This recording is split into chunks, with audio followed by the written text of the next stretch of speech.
Councillor Deputy Roach. All in favour, say aye. So two, and I will also abstain, so there's 3 abstaining.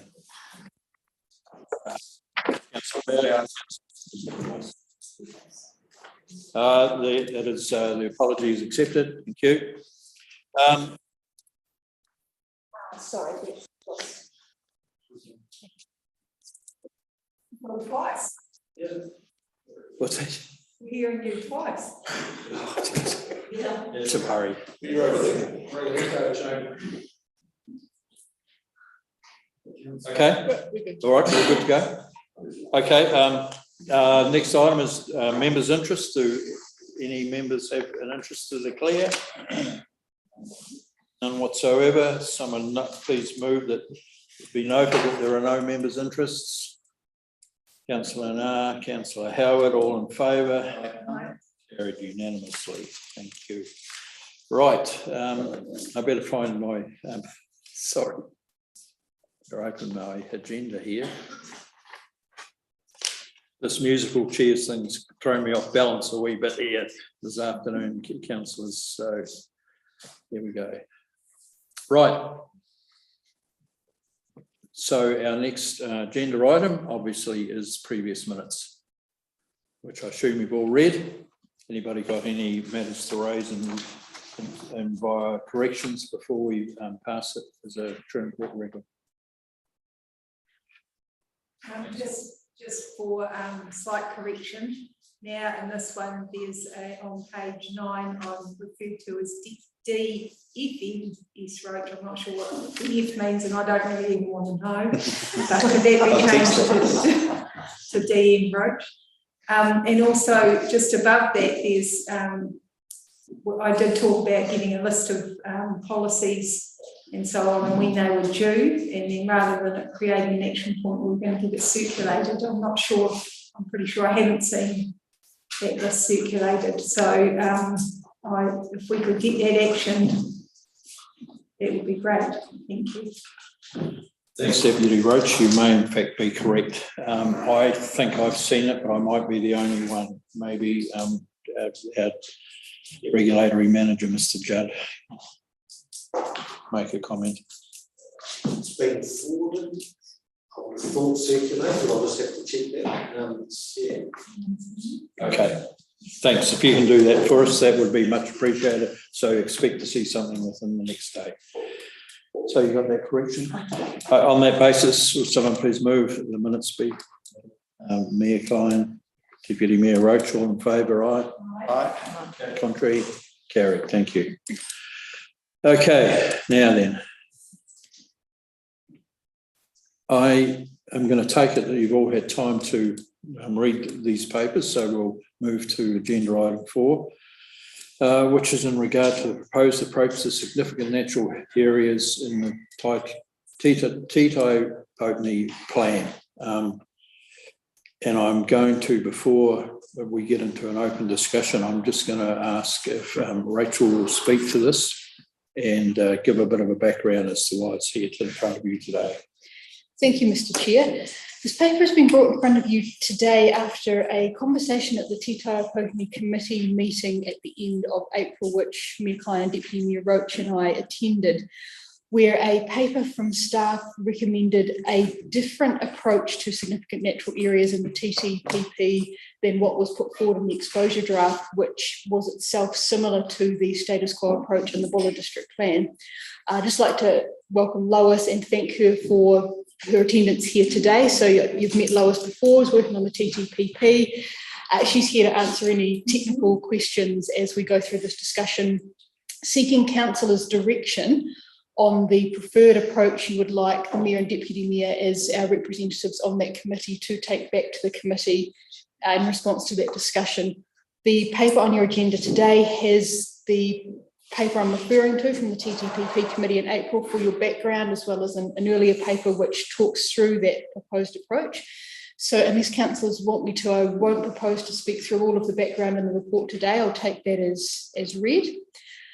Essentially, though, what is proposed here is instead of maintaining the status quo. The TTPP staff have recommended noting in the plan that Buller and Westland would commence the process, if you like, to identify SNAs within 5 years of the TTPP coming into effect. That is recommended on the basis of a couple of things. One, the feedback that came through in submissions.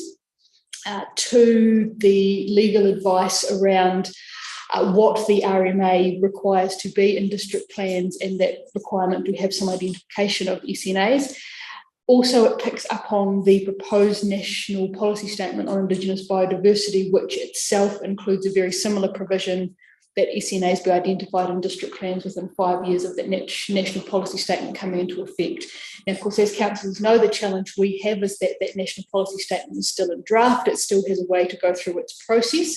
So the TTPP is somewhat ahead of the national policy statement, but we are aware that this is coming down the line, and the requirement to identify SNAs is likely to be set through that document anyway. So this feeds into why the suggestion is made to suggest a change in approach with TTOPP. Mayor and Deputy Mayor wish to bring that back to councillors for discussion and direction before giving that feedback to the TTPP committee, given this is quite a departure from where we currently stand with the status quo and what we saw go out in the exposure draft, but then also taking on board the advice about why it is now suggested that those changes be made. With your permission, Mr. Chair, I'd like to just hand over to Lois and say if there's anything she would like to add by way of context or fill in there. Yeah, thanks, Rachel. Just before, look, I'm sorry, Lois, I was remiss and I didn't realise that you were actually joining this meeting, so welcome. We certainly appreciate your expertise and helping councillors decide on this matter. So, as per Rachel, please go ahead. Thank you, Mr. Chair. So I guess just perhaps some context about why this matter, why we are recommending, why I recommended to the TTPP committee that it does include a policy saying that we will go ahead and identify SNAs. Our legal advice on this is really clear. If we don't make some steps towards identifying SNAs, it's likely that this matter will go to court and that we will lose. So really, I guess it comes to that fundamental issue that decisions on planning ideally are made on the West Coast, not in the Environment Court, and that by saying that you will grasp this nettle, I guess, and take some steps forward to identify SNAs, it means that process would be entirely within the control of the West Coast rather than directed by the court about how you might do it. And I guess that we know Grey District went through this process a number of years ago. Now I think they started about 10 years ago, and they took the time and they spent a lot of time talking to affected landowners, and I think they got them to quite a good position. And that's meant that the SNAs that have been identified in Grey District have not really been challenged by the landowners who are affected. And I guess that's it's a good example of how a good process can actually work well. And our big concern is that if we don't include some steps towards meeting the requirements of the regional policy statement and the RMA into Tai Poutini plan, that process might be taken out of the hands, or is likely to be taken out of the hands of the West Coast and directed by the court. So it's really that risk that is driving us. There is still the option to decide to not make any changes at the moment. It's option, I can't remember, option 3, I think, in your report. But it's just, I guess, that, just that awareness that this could be something that's inflicted upon the West Coast without any choice, and that it would be better to have some choices about how it's done and when it's done. Thanks very much for that, Lois. So, councillors, you'll note that in this paper that's presented with 4 options, and the obviously intent of this meeting is to decide on which of those options you would like us, our representatives, to take forward to the TTP committee. On that basis, we're going to assume that you've read them all, but I think it's probably appropriate if we open it up for anyone who may have questions about any one of those particular options. Yeah, thanks, Mr. Chair. Look, so I just had one question really around, you just said that Grey District already been through the process and had a successful outcome, but I travel down that Great Valley every day and I've just seen vast amounts of, of the remaining lowland forest being cleared and turned into farmland at a fairly big scale. Bearing in mind that lowland forests kind of higher than the significant natural area status, remaining status. Do you think that's do you endorse that process, or is that just a statement that? So through Mr. Chair, obviously I wasn't around when the process was gone through, but I have heard that there was a lot of fear from landowners at the time that it started, and that led to a lot of wholesale clearance. And I guess that's probably some of what you've seen down the Grey Valley. We're not in that position now because your current district plan doesn't allow wholesale clearance of native vegetation. So yeah, there's undoubtedly, I'm sure we could improve on the process that was done in Grey District, but from the point of view of the affected landowners who have SNAs identified on their properties, it appears that it's been quite a good process in terms of they were given a good amount of time to think through the issues and the implications for them. There was a lot of dialogue with the council, a lot of very careful assessment of the properties. So that part of the process, I think, was done really well. Councillor Howard. Through the chair, so the question for you guys around the pros of option 3, particularly around being only associated with positive measures and about subdivision incentives. But just how this plays out in a local context, how many subdivisions are there that you're going to allocate an extra lot or how do you see it playing out, given that maybe a lot of this is just around only one house site anyway? Explain a bit more about the incentives that are used, or what you're seeing, or what you think could be locally applied.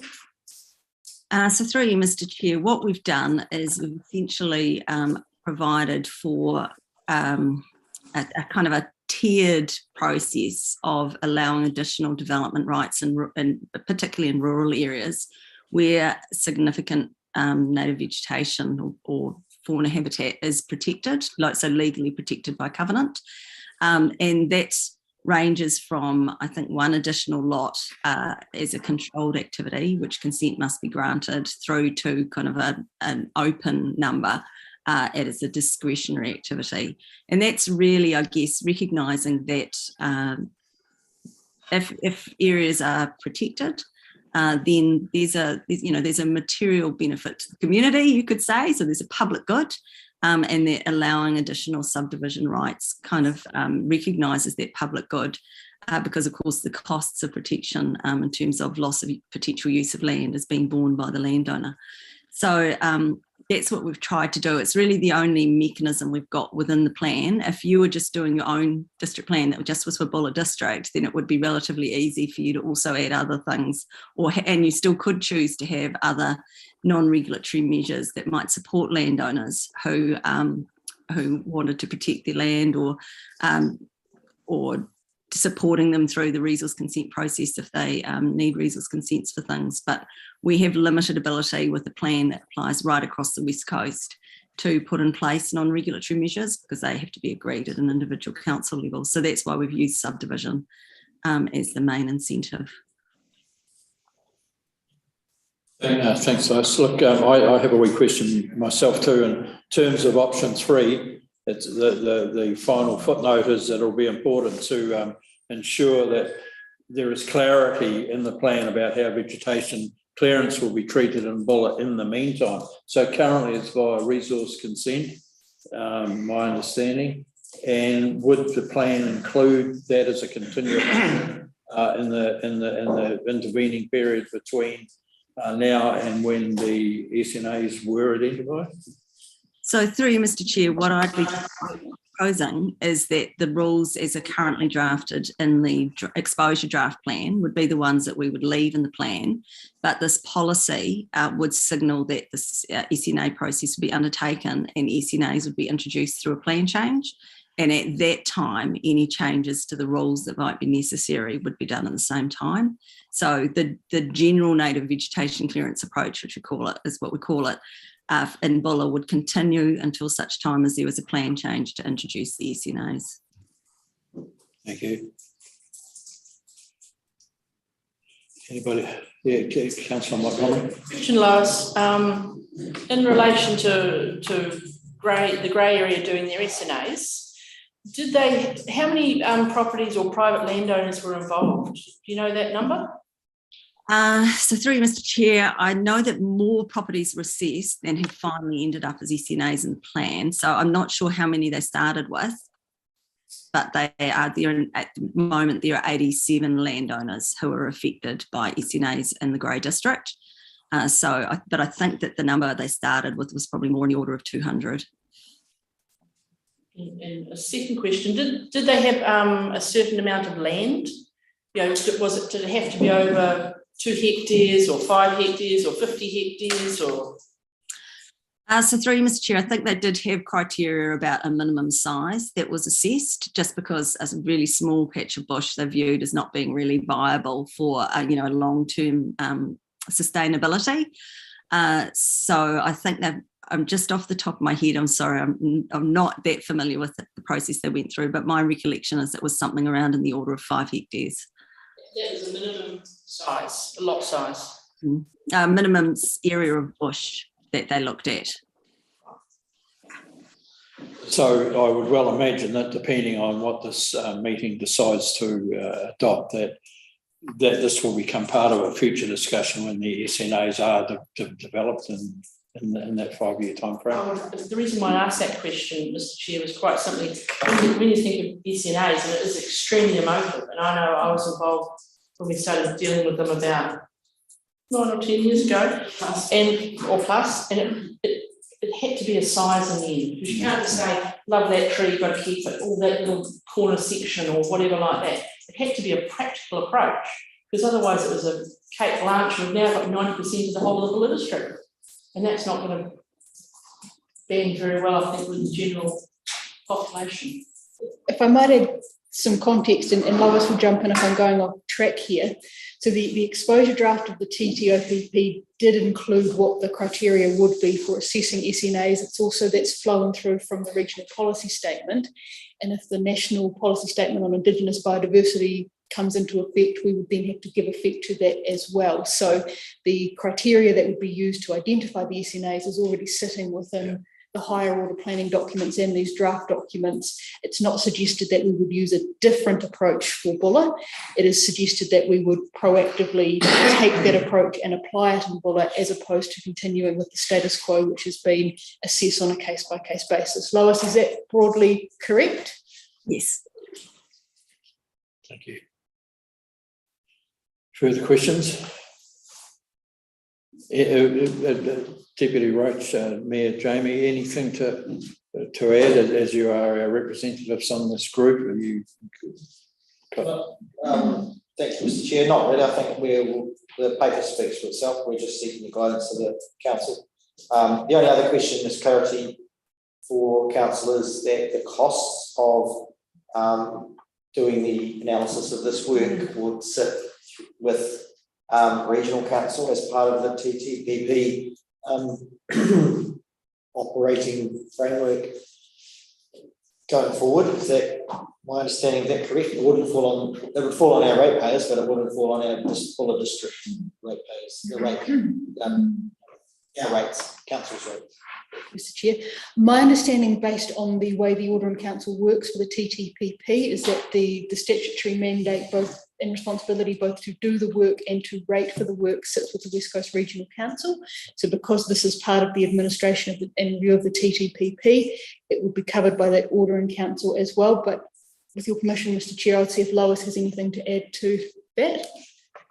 That's correct. That it would sit with the Regional Council to fund. And one other question, if I may, around timing. So given the, excuse me if you have covered this already, the notification time now is there's no time to actually do any of this research anyway. So then, do you want to just talk through that? Yes, through you, Mr. Chair. Yes, there's definitely no time. We're planning to notify the proposed Te Tai Poutini plan in the middle of the year. I guess that's why I've suggested a 5-year timeframe as being a realistic process to do a good process, which involves a lot of dialogue with landowners. We had previously looked at doing this to try and include it in Te Tai Poutini plan, but we knew that it was going to be very fast, and so. But now there's no time available. We've got a couple of months before we're looking at notifications, so yeah, it wouldn't be able to be done before the plan is notified. Thank you, nothing else? Deputy Roach. Just further to that, then just for councillors' awareness, Westland District Council are also going through this process of taking this paper back to their council table as well. The Mayor and I didn't feel comfortable about making the decision on behalf of our community, with you guys obviously as councillors, as their representatives, just for it to be the two of us. So we're very keen to hear the outcome of this, so that we have a clear guidance going forward to the meeting, the next meeting around it. Thanks, Deputy. Look, just maybe to get the ball rolling, I'm happy to actually move the draft recommendation with and to insert option 3 as a preferred approach to significant natural areas in the draft plan, etc. And you'll be aware that option 3 does say to amend the TTOPP to state that SNAs will be identified in bullet within 5 years of the TTOPP notification. So that's a sort of a cover-all for the introduction of the 5-year period from the NBSIB, which is a bit undetermined at this point in time, but it would give some real clarity to the plan in terms of when the expectation that this work would be undertaken within the bullet. So look, I'll kick the ball rolling by moving that and open that. Well, I'll look for a second in the first instance. I'd like to see that. I think it reflects that you look at the consultation around the plan, it seems to reflect what the majority of people make submissions on. Thanks, Councillor Howard. If I may just speak, the only other thing, Mr. Chair, is there's no guarantee that this eliminates the environment court risk. So there may well be strong submissions suggesting that these SNAs need to be done immediately, effectively. So that's not necessarily this is going to appease. It's still got to go through the TTPP consultation and feedback, and it may be end up in environment court anyway. So noted. Thanks for that, Mayor Klein. Anyone other comments? If there are not, I'm going to put that motion. All in favour? Anybody opposed? No wish to speak to that, Mr. Mayor? Oh, no, I just... Okay, that's fine. But I'm happy to represent the view of the council. That's fine. It's carried. So to be quite clear, that the recommendation is that the committee identifies option 3 as the preferred approach. Okay, right, thank you. Thank you very much, Lois. Thanks, Lois. Thanks for sitting in and helping us over that one. Much Thanks very appreciated. much. Okay. Bye. Okay, thanks everyone. So agenda item number 5, which is to do with the Natural Hazards Insurance Bill and boundaries for natural and built environment plans and regional spatial strategies. Again, I'm going to read the paper. It's quite interesting, and again, apologies for the rather constricted time around this, but you may realise that in fact we are being asked to respond to this by Friday, I believe, Friday the 13th, Black Friday. And I don't want to assemble you here on that day. So again, I'll ask if Rachel can just expand a little bit on this paper and the need to bring it forward to this meeting. Thank you, Mr. Chair. So this paper deals with 2 quite different pieces of central government reform feedback that are being sought from us currently. The first it speaks to is the Natural Hazards Insurance Bill, which is currently making its way through the parliamentary process. In a nutshell, what this bill is attempting to do is take what is currently the Earthquake Commission, or EQC as we know it, and extend its coverage to all natural hazards. So if you are aware, EQC covers land in the case of an earthquake, and your normal insurance covers your buildings. What we have become acutely aware of, given events of recent months, is that in cases of other natural disasters that aren't an earthquake, where you do have damage to your land, there is no insurance cover addressing those kinds of things. So we have here in Buller seen instances of people whose land has suffered damage through flooding who have not been able to access any kind of insurance for that land damage. This bill is recognising this fact, recognising the hazardscape that we're living in, where natural hazards are occurring more frequently, and is looking to extend what the Commission covers to address all natural hazards. The Select Committee dealing with this has written to the Mayor, making us aware of this opportunity and saying they would welcome feedback from Buller. And in light of what we have been through in recent months, it's considered to be quite important that we do engage in this process and give that feedback based on what that experience has been for our community and what we've learned through the July floods. The bill itself has been made available to you in the Diligent Resource Centre, and for members of the public who want to view it, it's available on the New Zealand Legislation website. This is a completely open public consultation process, so anyone who wishes to can make a submission into that process, and we'd encourage anybody with an interest to also get in and do likewise and have their say. The draft submission attached speaks through the recommended feedback from the technical team based on, again, the knowledge and the experience from July. Happy to take any additions or feedback or suggestions from councillors, whether there's anything you feel needs to be added in there or anything to be removed, and seeking endorsement from the committee to actually put this forward as the submission of council. Wonder whether, Mr. Chair, we pause there and discuss the two matters completely separately. Thanks very much, Rachel. I'm quite happy to do that. I assume that you've all read the content of the proposed submission. Very clearly, this is quite a complex matter moving forward. And I think that our team has done their absolute best to capture those particular things that would become issues for our community here in terms of the proposed changes to the Natural Hazards Insurance Bill. Open it up for discussions on whether you think we've captured the appropriate issues and whether anything could or should be included. Mayor Klein. Thanks, Mr. Chair. I've had a bit of to and fro with Rachel on this, and again, I haven't reread the actual bill itself. But my concern on the initial first blush look at it is that although, and I guess I refer to the feedback we provide on clause 62, page 61 of Diligent, is the ability for a claim to be settled by relocating a residential building is supported because that supports achievement of the resilience objective. I couldn't find anywhere that the bill allowed for a cash settlement of if that land was deemed unsuitable for, that like some unsuitable for a rebuild. So that that basically refers to a residential building being suitable for relocation. If that was a residential building that couldn't be relocated, like because it was on a concrete pad or something, and that section was deemed hazard prone and no longer sensible to rebuild on, does the bill allow for that landowner to arrange a cash settlement so then they can literally go and buy a section on higher ground and start again? And I don't know if you had a chance to have a further look at it, Rachel, but that's a gap I don't see is covered from the wording I've read, is that this refers very much to a viable building being able to be moved.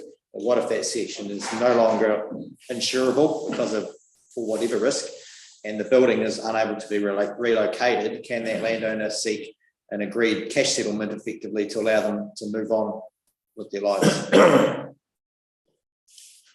Through you, Mr. Chair, there are some provisions in the bill that speak to the Commission effectively taking over land when it is no longer suitable and no longer being used for that house, which may suggest that that is the intention, but like you, I've not been able to find it in the level of specifics that you're referring to there. So I would support inclusion into the submission, the clarification of whether that does apply. And I think what I'm hearing is supporting the application of a cash settlement in those situations where the land is not suitable. I don't think it needs to be close, because I mean, there's examples even out of July where the building is not sensible because of even some that are on poles, they're old villas that aren't worth actually taking anywhere. But the section is less than ideal to build on, and so I can see a time coming where actually they won't be allowed to build on them, and then where does that leave those landowners? Thanks, Jamie. I thought you got the grasp of that, and you could include some wording to that effect. Yes, absolutely. Yeah, I just want to say to you guys, I don't propose that we look at every clause in this submission and pull it to pieces, but happy to accept that you've had a look at them all, and you may add, as me and Jamie did, add something to it.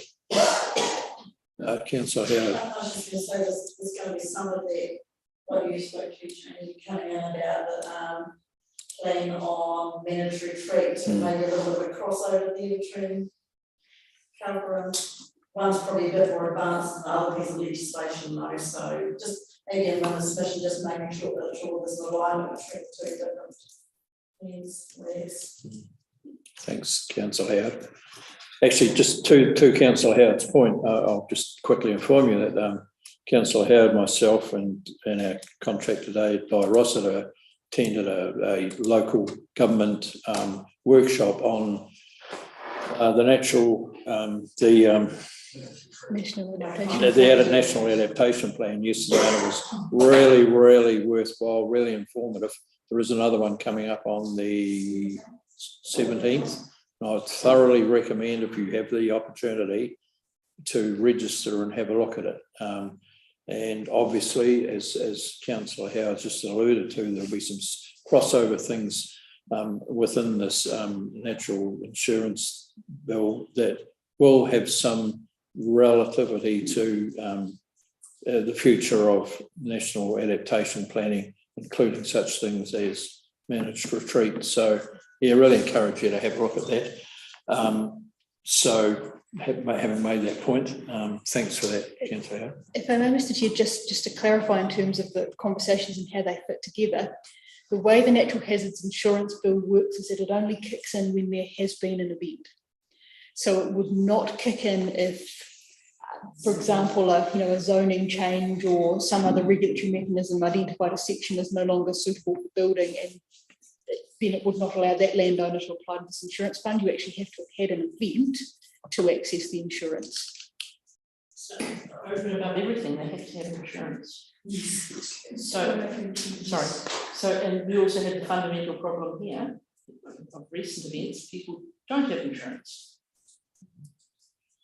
If I may, through the chair, one of the points that is picked up in the draft submission is noting that they have included an ability for somebody to contract directly with the Commission to get this land insurance if they don't have their own building insurance, and a suggestion that we support that on the basis of we are aware that insurance, affordability issues are there, particularly for communities like ours with lower socioeconomic and higher proportion of people on fixed incomes, like a pension, for example. We have seen a lot of people dropping their insurance, but there is potentially a place where we could pick up that point a little bit further if you thought it was necessary. Mr. Chair, just one other point. Yeah, speaking to the notion that it's activated only in when there's been like a natural event. There are elements within it though that speak to funding. Mitigations is a loaded word at the moment, but works to prevent damage, isn't there? Correct. The phrasing is about imminent damage, which I've understood to mean something is coming up. We've had a rain warning and you take some steps, or there have been some instability in the hills, you're in a rockfall hazard, you may be able to take some steps, but we could seek some clarity on that through the submission. I suspect a rain warning wouldn't be enough, but if it was, I don't know, I'm thinking of things where landowners may do some emergency stop banking like we did in February, if it's a known risk. So I guess on properties that flooded previously, you might be able to argue that that there's an imminent danger of further property damage, and that it was prudent to spend $5,000 on a bit of earthworks or digging a drain or hiring a pump. I don't know. Might be just getting into detail, but I think that there were certainly clauses within that bill that spoke to some of that ancillary work that might be around the section, not just the house itself. So thanks, Mayor Jamie. So just to Councillor Montgomery's point, there is a part of the submission talks about insurance affordability. Are you suggesting that we need to somehow submit on the ability of individual owners to afford insurance other than the insurance levy that's going to be imposed by, for this? My thinking is more a case, there are people out there who cannot afford insurance and they've chosen not to, so this bill won't apply anymore. So what was that? So there are people out there in the community who, from things that have happened of recent, who their intention was never to have insurance. Well, I'd seek some clarification, but my understanding of this bill comes into being that there will be a levy and people will be insured under the. Only if you have your own. If you have your own private insurance. If you have house. Fire insurance is the minimum. Fire insurance. So can we include that point somehow, and is it relevant to this submission anyway? We absolutely can. It is touched on where there is a clause allowing people to not have fire insurance but to seek this land insurance, and they would have to pay for it. So there is an ability to do that, but you would still have to pay. So the submission speaks to supporting giving that ability and making sure that whatever needs to be paid is affordable, because chances are the people choosing this option don't have fire insurance because of affordability. Does that address the point? Understood. Yeah. Does that go some way to? Okay. Is there any further comment? If not, I'm personally happy to move the recommendation. Let me see. One, to endorse the submission that's being made on Natural Hazards Bill as per Appendix B attached to this report, with the changes to the matters as discussed. Seconded, Mayor Klein. Any further comment? All in favour? Aye. Contrary? Thank you. Carried unanimously. Okay, so the second part of the paper and concerns the boundaries for the natural and built environment plans and regional spatial strategies. Thank you, Mr. Chair. So this next part forms part of the broader Resource Management Act reform package. And through, as you'll be aware, that's proposing to replace the RMA with 3 other pieces of legislation. 2 of those speak to what the planning requirements would be under those new Act. So instead of having a district plan, you would have a natural and built environments plan, which is effectively taking the place of your district plan. That would be what sets the rules and says whether or not you need resource consent. And also having regional spatial strategies, which is like the long-term forward planning for what kinds of activities are appropriate where, areas not suitable for development, etc. The way the reform was drafted and the way things came through in the Randerson report, which supported the reform, suggested doing these on regional boundaries. Broadly speaking, what's proposed for the new legislation aligns with what we're doing with the TTOPP anyway. So while this would take the place of the RMA, it is effectively putting in place for the rest of New Zealand what the West Coast is already doing with the TTOPP. But through that reform and feedback and recommendations, there was a suggestion made about combining Nelson, Marlborough and Tasman to have one set of documents and then having the West Coast have one set of documents. Through some feedback on that, the Ministry of the Environment has spoken with Top of the South Iwi, who have some feedback around that. They've also sought feedback from Ngāi Tahu, who have suggested a preference for using the Ngāi Tahu Takiwā boundary for doing these regional planning exercises instead of relying on the existing council boundaries. So MFE have been reaching out to Top of the South councils and iwi to have these conversations. Jamie and I met with them recently as part of that council conversation. They are now seeking some feedback on what our preference would be in terms of those boundaries, noting this does still have to go through a select committee process later in the year. So again, we're just wanting to seek the endorsement of the committee before making some formal feedback to MFE on behalf of council. This is all outlined in the report, what these different options would mean. And the suggested feedback is, while we note that using the Takiwā boundaries would be more closely aligned with the Ngāi Tahu Treaty Settlement, that for practical purposes in terms of the process we have been mandated to go down with the TTPP, which of course was an order in council, and the amount of time and resource that has been invested into that and where we've got to with that process, just some concern that shifting at this point in time would mean that we're actually not recognising the benefits of that investment in TTPP. And similarly noting that there could be some practical reasons why Tasman may not be a natural fit for Buller in terms of doing RMA planning and regional spatial planning. Also, there are some practical issues around, in the Tasman example, you would have Tasman District Council staff having different sets of planning documents that they had to adhere to across their own district, which again is one of the advantages put forward for the TTPP was to get a level of consistency across councils. So simply seeking feedback of the committee on a preferred option to put forward. Thanks, Rachel. Look, I just have one question before I open to the floor. Am I correct in thinking that if the recommendation to retain existing boundaries was the preferred option, it wouldn't preclude Ngāi Tahu from participating in the boundary that would result as a consequence that would include some of the Takiwā? Wouldn't it preclude, in fact, they would then be engaging with Tasman, Marlborough, so it's not cutting them out per se. Okay. I am going to take the unusual step of asking, well, it's not unusual, but Ned, because there is some, implications for Ngāi Tahu in this decision. Have you got any thoughts or comments? Yeah, I had a discussion earlier today with Rachel around this.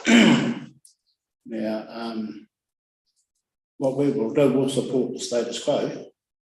And I was a bit taken back by the statement in here about Ngāi Tahu Takiwā, and is consistent with the guarantee of running Tiratanga through the stream.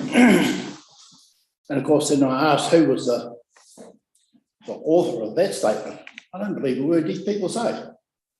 They will screw you as quick as possible. One of the reasons why we'll stick with the status quo. The other is that it's quite interesting to see what's been happening down in Westland. And I think you guys were at that meeting, some of the statements that Paul Madrick was making at that meeting around land down there. So down South Westland. So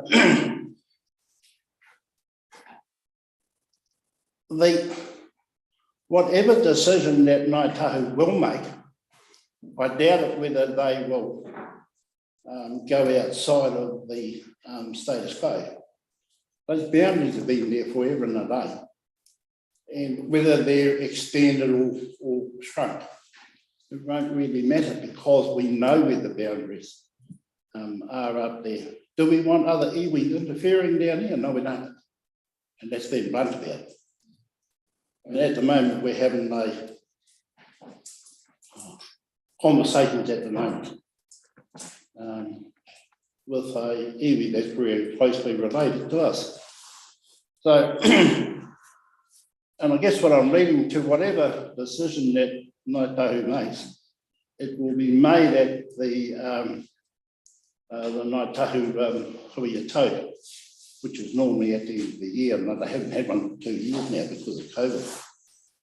So that will be our stance on this particular thing. We'll stick with the status quo.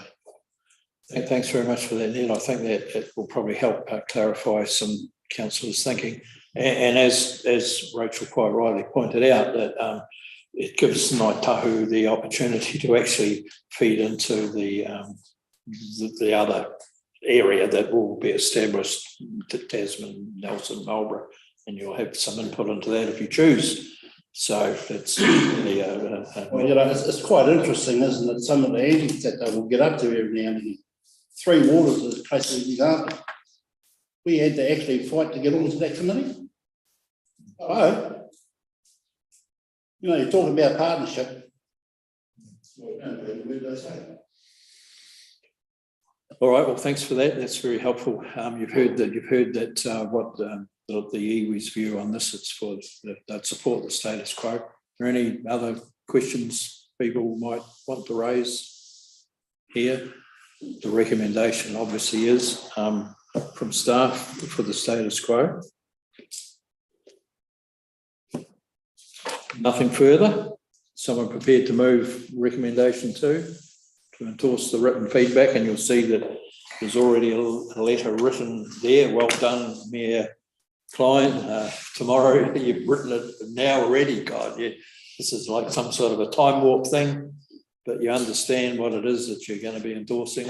Recommendation 2. Someone, Deputy Roach, Councillor Howard. Any further discussion?